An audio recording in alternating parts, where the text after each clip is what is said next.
A mí me gustan varios metales en la vida. Uno, los carros, sí, como muchos nos gustan los carros. Los conciertos de metal, me gusta el rock pesado. Y los biomateriales, los metales que nos corresponden el día de hoy. ¿Señor? No, no, no. Y la placa.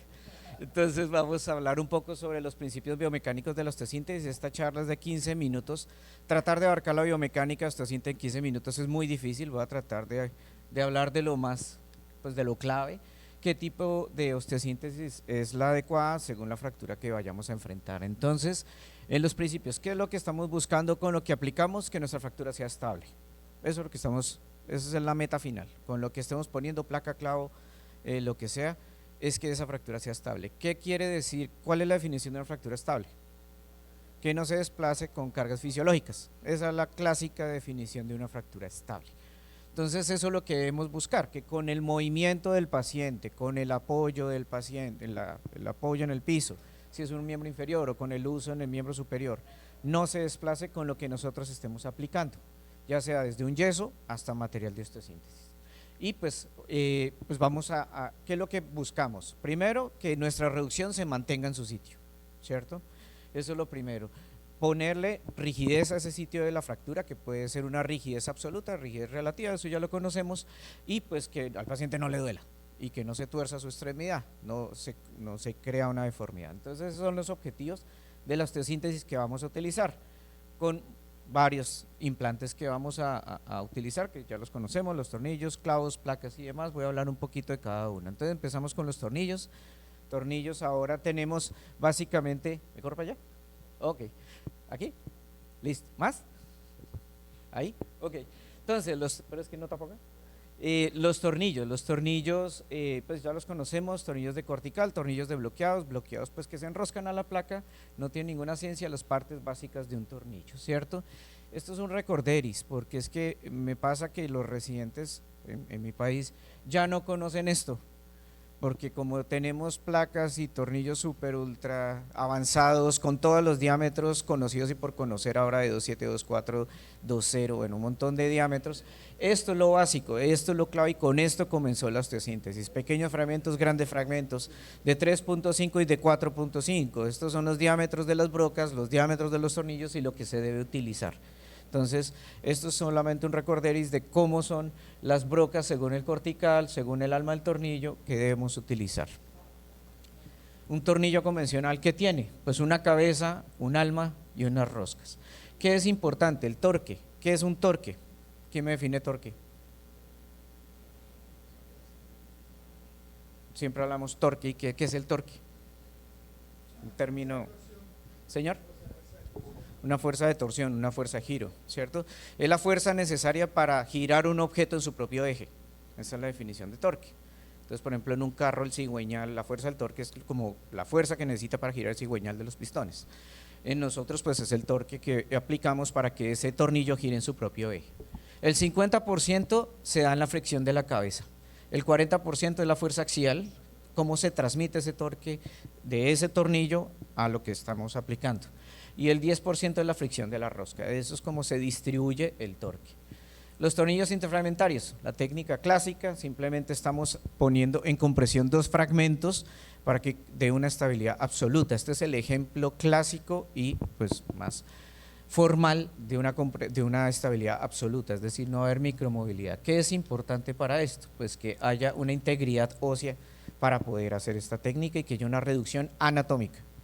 Si no hay una reducción anatómica, no debemos utilizar tornillos interfragmentarios, que se vuelven tornillos pseudoartrogénicos. Eso es súper importante. Uno no puede dejar diastazada una fractura y ponerle tornillo interfragmentario. Eso es un error de concepción. Entonces, estas son cosas que son sencillas, pero si no cumplimos los principios, pues vamos a tener problemas en un futuro. Los tornillos interfragmentarios también pueden ser articulares, entonces si son cerca a la articulación vamos a utilizar tornillos de esponjosa. Aquí pues ya no se hace canal deslizante porque el canal lo tiene el mismo tornillo en su parte lisa, ¿cierto? Entonces, ¿de qué depende ese tornillo interfragmentario articular? Pues su longitud, obviamente, la articulación en la que lo estamos usando, si es una articulación como platillos tibiales, si es articulaciones grandes, entonces tornillos canulados grandes, 6.5, 7.0, 7.3, hay muchos diámetros ahora. Si eso más pequeño es 4.0, 3.5, bueno, hay un montón.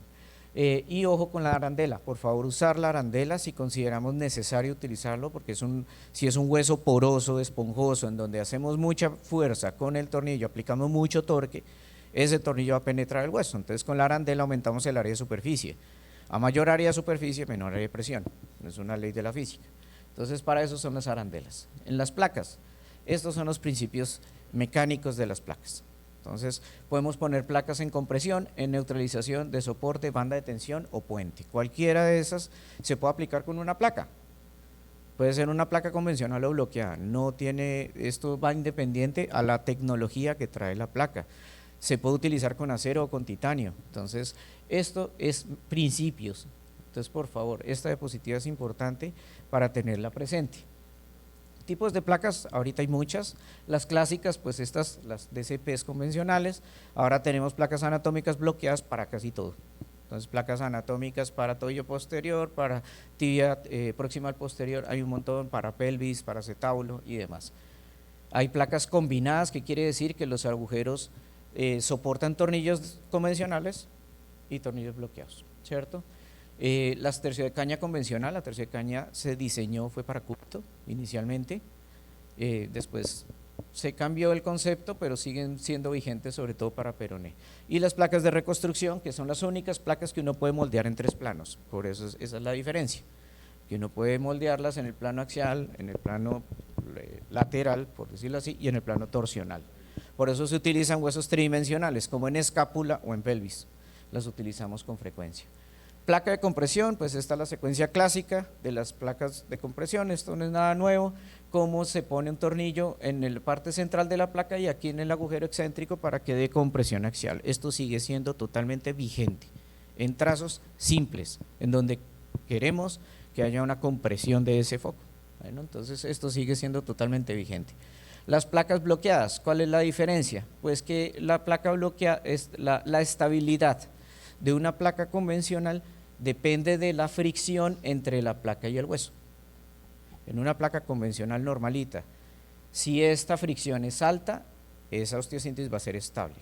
Si esta fricción es baja, porque el hueso es de mala calidad, porque hay mucha fractura, porque hay es que me muevo mucho, lo siento. Si hay, me perdí.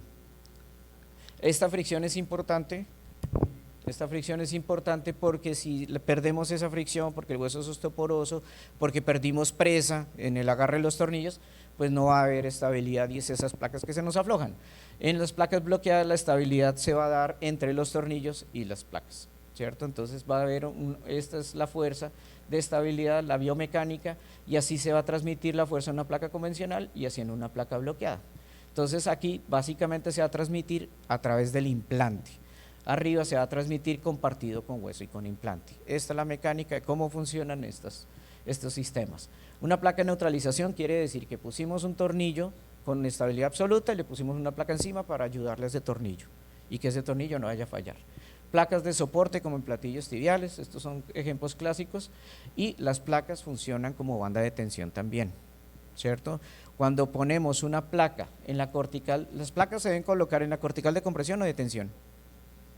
De tensión, ¿cierto? Pero para que funcione como una banda de tensión o uno ven que esta placa de tensión tiene que ir en la cortical de tensión, pero que la cortical medial esté íntegra, ¿cierto? Porque entonces tiene un apoyo, del otro lado va a intentar hacer tensión, pero la placa no lo permite. Entonces eso es importante. Ojo con esto, cuando dejamos áreas de trabajo muy pequeñas en el foco, como este ejemplo, pues se parten, porque hay un área muy alta de estrés aquí, en un trazo simple que no fue bien reducido, entonces hay un movimiento concentrado en un solo punto y se rompen. Entonces es una fractura por estrés. Por eso en fracturas conminutas debemos buscar puentear o dejar una placa actuando de lado a lado sin tocar el foco. En las fracturas conminutas, siempre que uno ve un fragmento, siempre le dan ganas de buscar y ponerle el tornillo, ¿sí o no? Entonces, ay no, este aguanta un tornillito, siempre. Eso, exacto. Entonces siempre uno va a buscar a ponerle un tornillo a esos, aguantémonos las ganas. Si nos dan ganas, que me quiten el atornillador o la broca. ¿Por qué? Porque O sea, la idea también es no mezclar principios. Si decidimos hacer una placa de neutralización, hagámosla. Si vamos a hacer una placa de compresión axial absoluta, hagámosla. Pero no que hacemos un puente, pero es que le ponemos uno, pero es que porque la mezcla de principios es lo que nos puede llevar al fracaso. Bueno, esta es la longitud de trabajo de placa, pues de esto hay varios estudios, cómo debemos distribuir el área según la fuerza. Entonces, si son trazos simples, pues básicamente reducir el foco, comprimirlo y ponerle la placa. Entonces, en banda de tensión, las bandas de tensión siguen siendo vigentes, los obenques son vigentes, esto no ha cambiado. En mi práctica hay muchos que, por ejemplo, a las rótulas se le están poniendo ya placas de 2.7 y de 2.4 con tornillos. El obenque sigue funcionando muy bien, mecánicamente es espectacular. El problema es que cuando no lo hacemos bien, se vuelve una tragedia. Entonces no hay que desestimar los obenquitos, como le dicen. No es un obenquito, vamos a hacer una rótula, no le crean, es un obenquito. Hay que tener muy presente cómo funciona, ¿cierto? Fuerzas distractoras convertidas a fuerzas tensiles, a fuerzas compresivas.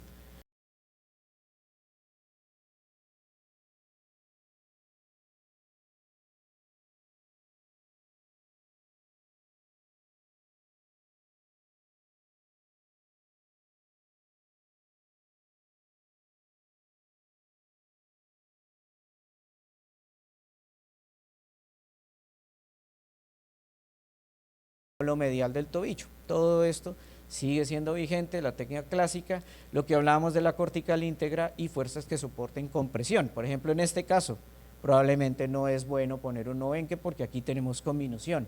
En el momento en que el paciente fleje el codo, el tríceps haga su fuerza, pues esto va a colapsar y va a cerrar la articulación. Entonces, por eso no se debe utilizar un obenque en trazos conminutos. Aquí está la técnica, esto no vamos a profundizar ahorita. Esto es una cuña, por favor utilicen doble asa. ¿Usan doble asa cuando hacen los obenques? ¿O una sola, solo moñito? ¿Un moñito o dos moñitos? Dos moñitos, eso es lo mejor porque distribuye la fuerza en ambos lados, ¿cierto? Los tips, bueno, esto hay un montón de estudios, hacia dónde se gira, cuánto se gira, si es en contra del reloj, hacia dónde se gira el alambre, bueno, eso hay un montón de cosas, pero pues es un tema bastante largo. En clavos, los clavos, ahorita hablamos de 4 generaciones de clavos, estamos en la 4ª generación en teoría de los clavos. Los primeros eran el Kuncher, es una pesadilla sacar un Kuncher, eran tan estables que son dificilísimos de sacar. Funcionaban bien, pero tenían problemas rotacionales, problemas axiales de estabilidad y demás. Por eso se evolucionó a bloquear los clavos, esos son los de 2ª generación, con bloqueos. Luego los de 3ª generación ya con bloqueos multiaxiales, es decir, en varios planos. Se sabe que los bloqueos multiplanares son más estables que monoplanares, por simple mecánica. Y los de 4ª generación que estamos usando ahora, entonces clavos telescopados para alargamiento, recubiertos de antibiótico, también para infecciones o clavos navegados. Entonces lo que hablamos como 4ª generación. ¿Cómo funciona un clavo? Básicamente por el contacto entre el canal endomedular y el clavo, ¿cierto? Entonces a mayor contacto pues va a ser más estable ese clavo. Y pues esa es cómo funciona. Si lo fresamos, ¿para qué fresamos un clavo? Para aumentar el canal y que se ponga el clavo más grueso posible, por decirlo de alguna manera. 1 milímetro de diferencia en un clavo aumenta su fuerza en bending en un 30%. 1 milímetro. Cuando uno dice, no, ya no un 9 sino un 10, aumenta bastante, es notoria la estabilidad no alcanza de verdad hasta acá, no alcanza, o sea, el bending es la fuerza con la que aumenta por cada milímetro los clavos es realmente importante. Pues obviamente el problema de fresar el canal y eso, pero en general la recomendación actual es fresar los clavos. Mejora la mecánica, la circulación se mejora a los 15 días, entonces no hay problema con esto. El titanio, la pelea ¿ustedes tienen aquí problemas para autorizar materiales si son de titanio y acero? No, en mi país pasa, porque pues el acero es más barato, el titanio es más caro, entonces justifica el titanio se parece más al modo de elasticidad del hueso, entonces principalmente en clavos endomedulares sí es preferible un poco más el titanio que el acero. El acero es bueno en placas que soporten carga importante, probablemente, pero en clavos sí ya me pasó. Entonces es importante el conocimiento del titanio versus el clavo. soportan más cargas cíclicas, por ejemplo el titanio respecto al acero. Entonces, pues, ¿qué ventajas tienen los clavos a la placa? Pues que el clavo va por el eje de carga del hueso. Entonces se va a distribuir mejor la fuerza en el clavo que en una placa. Que no siempre podemos, yo trato de poner clavo donde puedo. Soy muy clavista, no sé si son, pero pues una placa bien puesta funciona perfecto también. Entonces, eso también depende mucho de cómo, pues del entrenamiento, del gusto, de la fractura obviamente, pero pues estas son las ventajas de los clavos respecto a la placa. Fijación externa, a mí me encanta la fijación externa y tiene mala fama, pero de verdad que funciona y funciona bien siempre y cuando se aplique con una buena técnica. Pues los pines, las barras pueden ser de fibra de carbono, pueden ser de acero. La fibra de carbono, pues lo chévere es que le deja a uno ver la radiografía, ¿cierto? Y es más liviano, eso ayuda al paciente. Los clamps, hay miles de clamps según las marcas que hay, pues eso no voy a profundizar en esos tipos de estabilidad. Entonces puede ser monolateral, bilateral, puede ser monoplanar o multiplanar, y el Lizarov, que es circular. Esas son como las conformaciones de los fijadores externos que hay, y de eso depende su mecánica. ¿Por qué? Si pongo un tutor muy inestable, no va a consolidar, ¿cierto? Que quedó bailando, no sé. Pero si pongo un tutor demasiado rígido, tampoco va a consolidar. Un fijador externo en principio consolida con estabilidad, ¿cuál? ¿Relativa o absoluta? Relativa, en principio. Pero hay fijadores que son tan rígidos que si los dejo totalmente en compresión va a ser absoluta. Entonces, si yo sé que le quiero dar una compresión axial porque es una no unión recalcitrante, entonces tengo que poner ese tutor en compresión pues firme y estabilidad absoluta. Esos son los mismos principios, sino que estoy aplicando un implante externo. Y esta pues es la clásica diapositiva de estabilidad de los fijadores. Entonces, que las barras entre más pegada a la piel, mejor. 2 barras es mejor que una, que los chans estén pegados al foco y los otros estén en el extremo lo más alejados posible. Esos son los principios clásicos de estabilidad mecánica de la fijación externa. Estos son ejemplos. Entonces aquí pues está hablando de cuáles son menos estables, cuáles son más estables. Entonces los chans más pegaditos son menos estables que los más separados, ¿cierto? Esto pues la distancia entre la barra a la piel. Esto es la cantidad de rótulas, entonces lo ideal sí es utilizar doble barra, por lo menos. De pronto un supracetabular en pelvis con una barra suficiente mecánicamente hablando, pero en general fémur, transarticulares y esto, utilizar doble barra. Entre más grueso el chance mejor, pero tener cuidado con el hueso, no debe superar el 30% del diámetro del hueso, porque pues se puede fracturar, hay que tener presente eso. Y pues las fijaciones multiplanares son más estables que las monoplanares. Algo importante, esto se llama la precarga radial, que es que cuando yo pongo un chance, entonces el orificio debe ser más pequeño que el alma del chance, para que cuando el chance entre, haga presión radial y quede más estable. Eso es un principio mecánico de estabilidad. Entonces, si yo tengo una broca, el chance tiene un alma de 4,8, yo debo utilizar una broca un poquito más pequeña, de 4,5, para que cuando el chance entre, comprima y haga una estabilidad axial.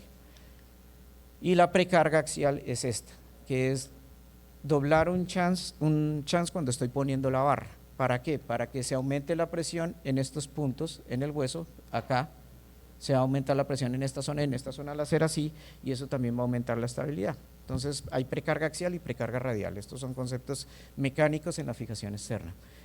Si tienen chance autoterrajantes, autoperforantes, autotodo, generalmente, ¿qué le dicen a uno? Los tornillos, los chance autoperforantes, es decir, que tienen punta de broca y no necesitan broca, póngalos con el motor.